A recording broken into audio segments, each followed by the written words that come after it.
Beginilah antusias ibu-ibu rumah tangga dalam mengikuti lomba pembuatan tumpeng. Mereka berusaha menampilkan kreasi yang semenarik dari tumpeng yang dibuat, sehingga bisa mendapatkan juara. Hiasan tumpeng yang dibuat ini beragam.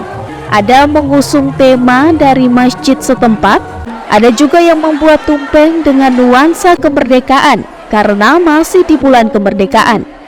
Bahkan ada juga yang membuat tumpeng dengan kreasi unik dan menarik.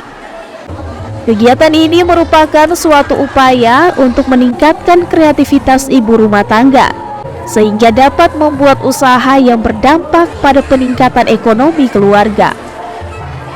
Ingin menggali kreatifnya ibu-ibu, jangan kita cuman ibu rumah tangga saja, jangan cuman pengajian dan ibadah saja, tapi disitulah kita mencoba untuk mendukung ibu-ibu lewat kreatifnya masing-masing.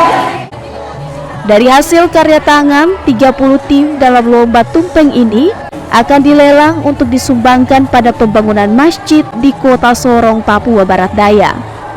Ibu-ibu yang mengikuti kegiatan ini begitu antusias karena bisa mendapatkan pengalaman baru dan bisa lebih kreatif dalam pembuatan tumpeng. Tim Liputan Kompas TV, Sorong, Papua Barat Daya.